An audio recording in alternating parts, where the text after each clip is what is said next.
In this section, I will be looking at IPSec. IPSec is used to authenticate and encrypt data.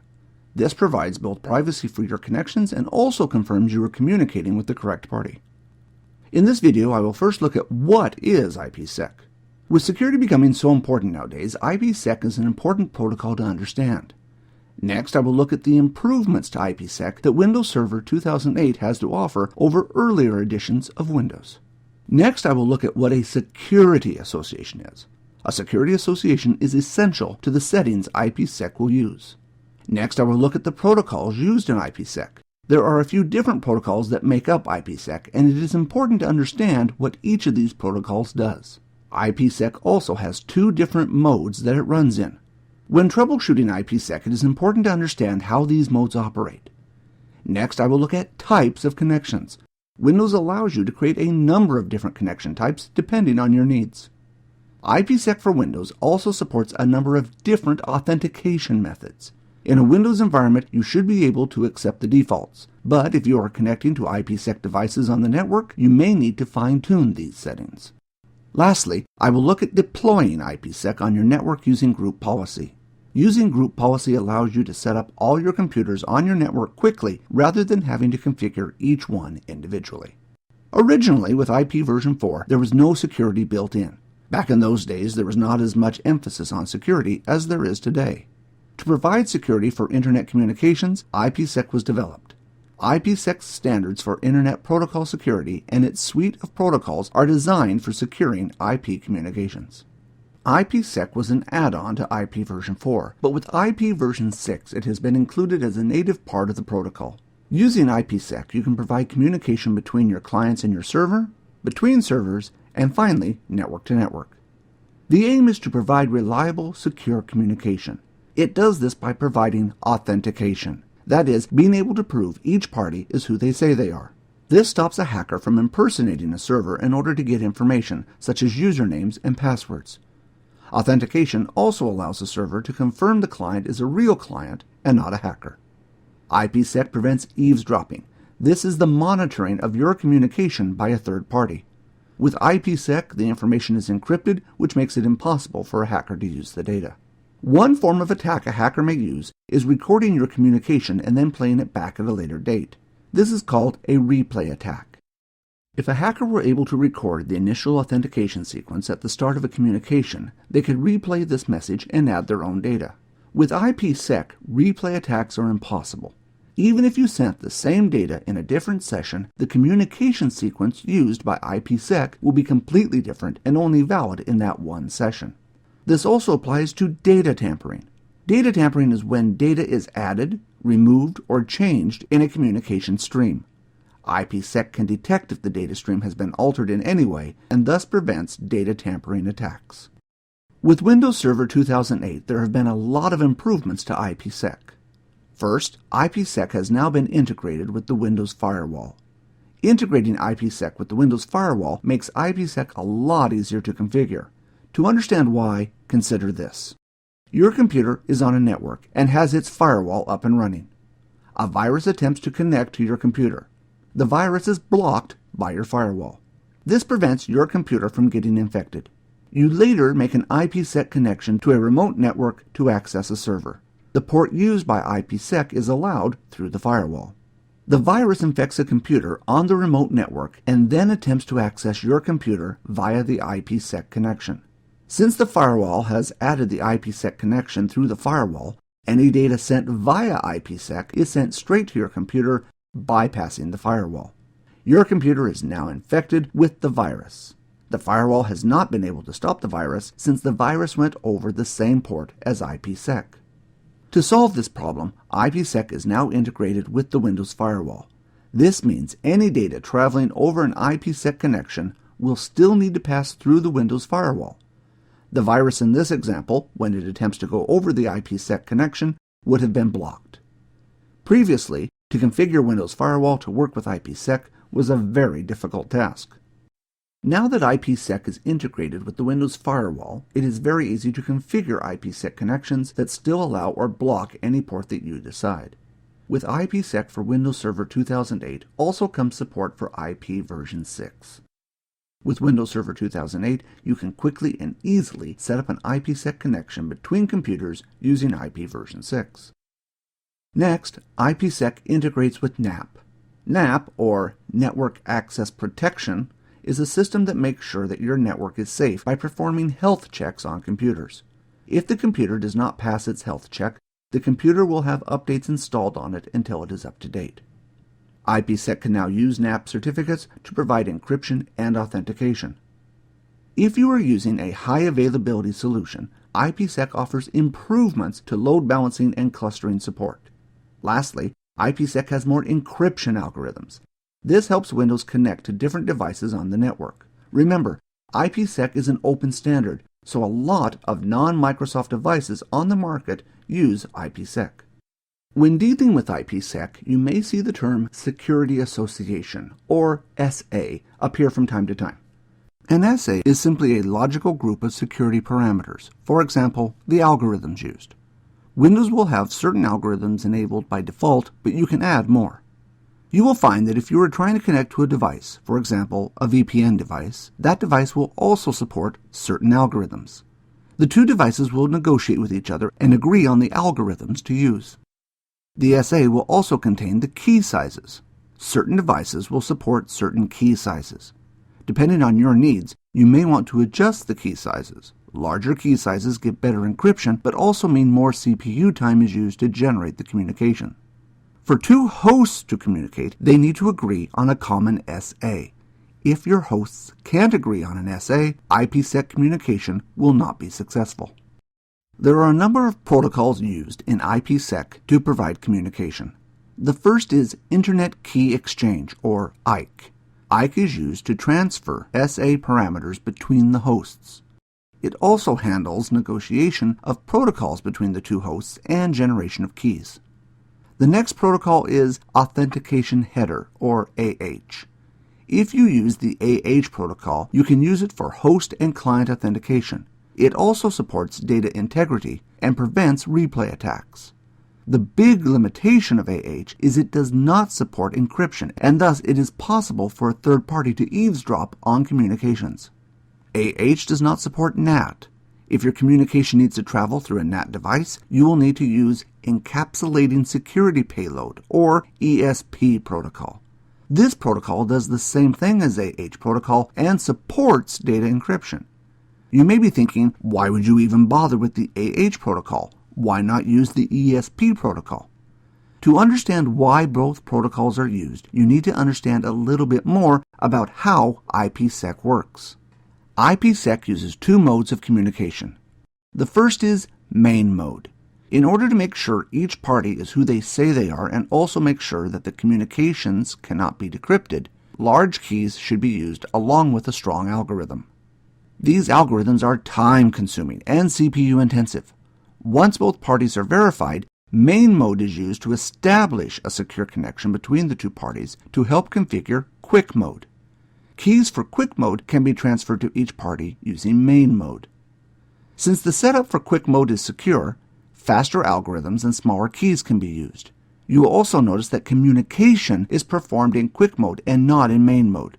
For this reason, often AH is used for main mode if it is used at all. AH does not support encryption, but this is not a problem since communication is not performed in main mode, only authentication. For quick mode, ESP is often used. ESP provides encryption for your traffic. Thus, main mode authenticates the two parties and transfers keys for quick mode. Quick mode is used to transfer data between the hosts using smaller keys and a weaker algorithm. Using this kind of system is a good compromise on performance versus security. A lot of CPU time is used to confirm that the hosts are who they say they are and to transfer keys between them. Once complete, less CPU time is needed for the communication. In order for an attacker to decrypt the often weaker quick mode algorithm and key size, they would still need to decrypt the strong main mode algorithm to gain access to the keys. As you can see, using this method saves you a lot of CPU time as well as gives you good security. You may be thinking, could I use ESP for main mode or AH for quick mode or any combination in between? The answer is yes. AH is often used for main mode and ESP for quick mode, but these algorithms can be applied to either mode. Just remember, if you do decide to use AH for quick mode, your communication will not be encrypted. As you can see, there are a lot of things you need to know in order to understand IPSec. There are still some more details to go through, but before I do that, I will perform a quick demo of how to create an IPSec connection between two computers. This will help you understand the fundamentals of IPSec a little better before I move on. In this demo, I'm going to create an IPSec connection between two computers using the Windows Firewall with Advanced Security tool. With Windows Server 2008, IPSec has been embedded into the firewall to provide better security and make it easier to make IPSec connections. First of all, I need to open Windows Firewall with Advanced Security from the Start menu. If I select the option Connection Security Rules, this section is used to configure IPSec. To create a new connection, right-click on Connection Security Rules and select New Rule. The first screen allows you to determine the type of connection. I will cover connection types in more detail later on. In this example, I will choose the default Isolation Rule. This type essentially means if you don't meet the criteria for the connection will not be allowed. In other words, you will be isolated. On the next screen, the first option requests the use of IPSec for inbound and outbound connections. If IPSec is not available, then clear text communication will be used. The next option requires IPSec for inbound connection and requests IPSec for outbound connections. If IPSec is not available for the outbound connection, then clear text is used, but inbound connections must use IPSec. The last option always requires that IPSec be used for inbound and outbound connections. In this case, I will accept the default. On the next screen, you need to decide which type of authentication system will be used. In this case, I will use the default, which is Kerberos. On this screen, you can select which firewall profiles this connection rule will apply to. For example, you may only want to use IPSec when connected to a public network. It would be best to use IPSec for all communications when possible, but in the real world, this puts more load on your servers. If your servers cannot handle the extra workload, maybe you should consider using IPSec for high-risk profiles only. Lastly, you need to enter in a name for the connection. Press Finish, and the new connection will be created. If I select Monitoring and then select Connection Security Roles, you can see the new rules that I have created. To monitor more details about the connection, select Security Associations and expand it. Here you can see the sections Main Mode and Quick Mode. If I select Main Mode, you will notice at present there is nothing in there. This is because no IPSec connections have been created. I have a Windows 7 computer on the network configured to use IPSec. If I open a command prompt and ping the Windows 7 computer, you will notice that I don't receive a reply from that other computer. This is because the Windows 7 firewall is blocking the return ping. If I switch back to the admin tool, you will notice that after I refresh the view, I now have a connection under main mode. Even though I did not get a response back from the ping, sending the ping was enough to establish the connection. In older versions of Windows, if the ping command traveled over an IPSec connection, you would have received a response back from the ping command, even though the firewall may be set to block pings. This is the advantage of having IPSec integrated with the firewall. All traffic must still pass through the firewall and be subject to its rule list. If I select the properties for the connection, you will notice that I can get some more information about the connection. This includes the encryption used and also the integrity algorithm used. Notice in this particular case, there is no algorithm used for key exchange. Since Kerberos was used, there is no need to use a key exchange algorithm. Remember that IPSec connections are in two phases, so if I now select Quick Mode, you will also notice the second stage of the connection. If I select Properties, I can get some more information about the connection. You will notice that AH integrity is set to None, and ESP integrity is set to SHA-1. Remember, ESP includes encryption, so is a better choice for Quick Mode than AH, which is only authentication. If you are having problems with your connections, check Main Mode and Quick Mode. This will help you troubleshoot problems, especially when connecting to other devices. It is not uncommon for Main Mode to connect but quick mode to fail. All it takes is for the other device to not support a particular algorithm and quick mode will fail. Checking these sections may give you a hint to what the problem may be. Windows supports a number of different IPsec connection rules. First, there is isolation. This restricts connections based on authentication criteria. The criteria could be, for example, if the computer is a member of the domain. If the authentication criteria is successful, the IPsec connection is brought up. Using this rule, you could isolate computers that are part of your domain from computers that are not part of your domain or standalone. The next rule is authentication exemption. This rule allows you to specify computers that are exempt from having to authenticate. Examples of computers that you may use this rule on are domain controllers and certificate authorities. To authenticate a connection, these servers may need to be accessed first. If you denied access to these kinds of servers, it may be impossible for the IPsec connection to be created. The next connection type is server to server. The main difference between this connection and the others is that you can enter in your own endpoint or points. As the name suggests, you could make a connection between two servers by entering the IP addresses of the servers. However, the rule also allows you to connect a subnet together, a group of computers, or a list of IP addresses. The last connection rule is tunnel. When you use this rule, tunnel mode is used for IPsec rather than transport mode. Tunnel mode will embed the IPsec packet in an IP packet. The IP packet is then routed through the network like a normal packet. If you are having issues with your IPsec packet going through your network, you may need to use a tunnel. Once you have decided which type of connection you are going to use, you will need to use some kind of authentication on the connection. Windows supports 4 different types of authentication for IPsec. First, there is Kerberos. Kerberos works only on computers in the domain. For this reason, you can set the connection to authenticate based on the computer or the computer and the user. You cannot authenticate based on just the username.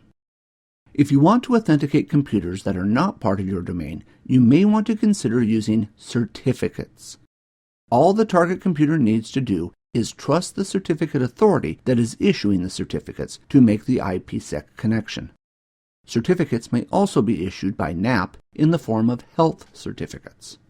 If the computer passes the NAP health test and it is issued a health certificate, the health certificate can then be used to access other computers on the network.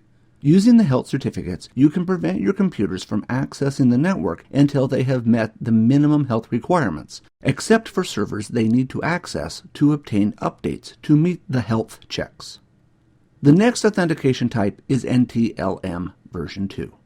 This is the system of authentication used by Windows before Kerberos. Kerberos relies on a trust relationship, which is created when a computer is joined to a domain. If your computer is in a workgroup, then you may need to use NTLM. You may also need to use NTLM if a firewall is blocking Kerberos.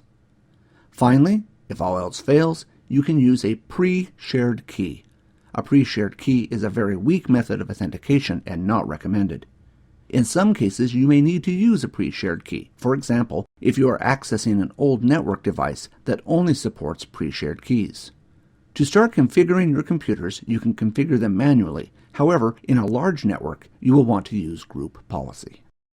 The IPSec settings for group policy can be found under Computer Settings, Policies, Windows Settings, and then Security Settings.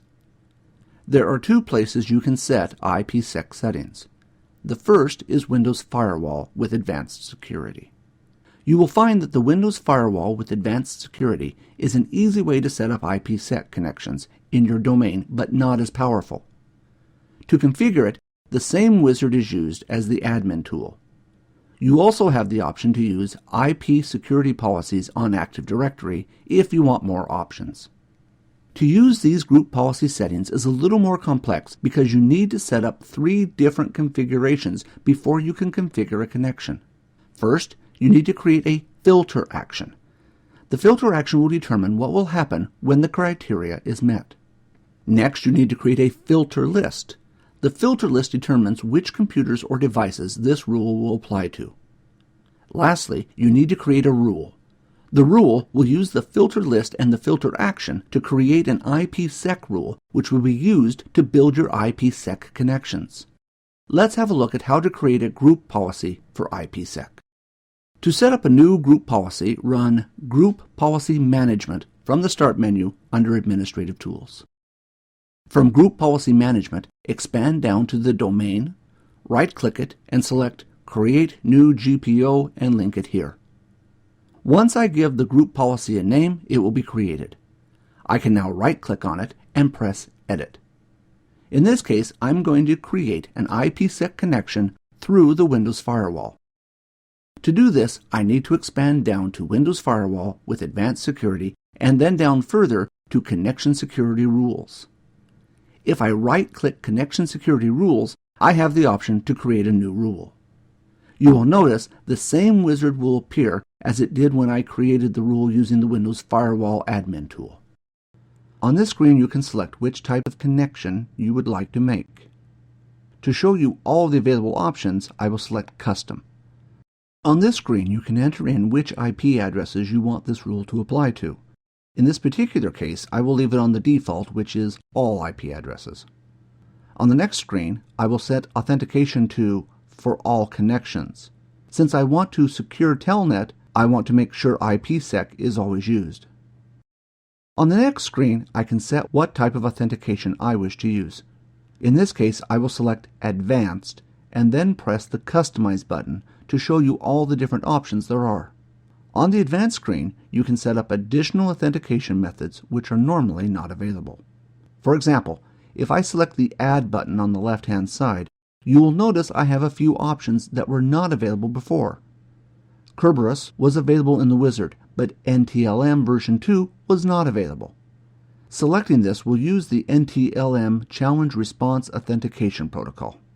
This protocol was used before the Windows 2000 Kerberos authentication system was introduced. This protocol is weaker than Kerberos, but there are some scenarios you may want to use it for. For example, if one of the computers is not part of the domain. If you have a firewall between the computers, Kerberos may get blocked by the firewall. If you are unable to change the settings on the firewall, a workaround may be to use NTLM authentication. The next option is certificates. If you have a certificate authority or CA on your network, you may want to consider using it to supply certificates for your IPSec connections. Certificates contain digital keys which are used by IPSec. If you're using NAP, you can select the option Only Accept Health Certificates. If the computer passes all the tests that NAP requires, the computer will be allocated a health certificate that it can use for IPSec. If you select the option Enable Certificate to Account Mapping, this means the certificate will be stored in Active Directory. Windows will retrieve the certificate from Active Directory and use it to make the IPSec connection. The last option, Use a Pre-Shared Key, allows you to enter in your own passphrase for the connection. Both computers must have the same passphrase for the connection to work.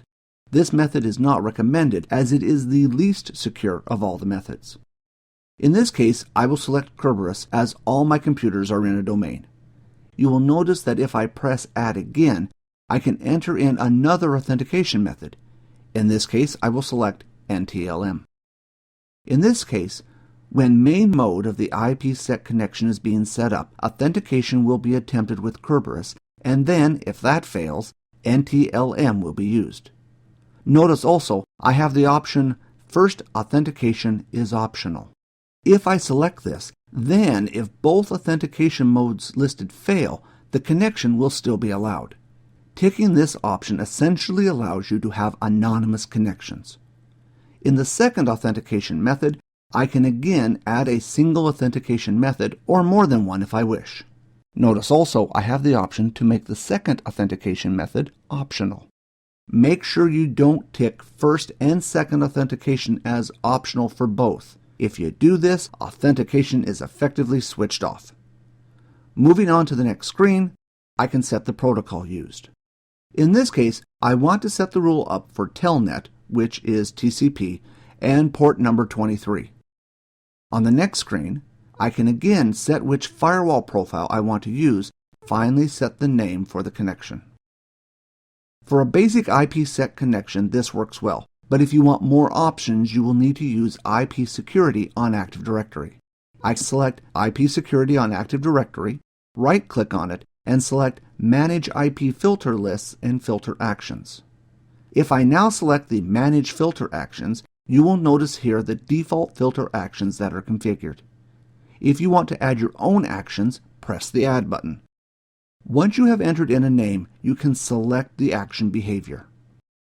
You can select Permit or Block for the action or the option Negotiate Security. If I select Negotiate Security, on the next screen I can decide what to do if an unsecure connection cannot be established.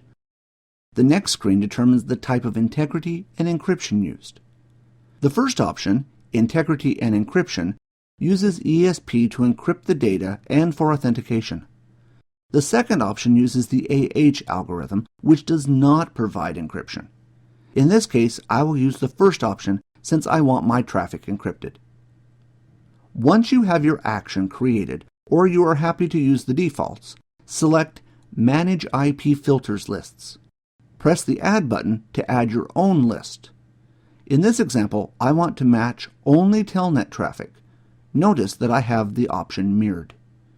This option will match packets going in both directions, allowing you to have two-way communication. On the next screen, you can specify the source IP address.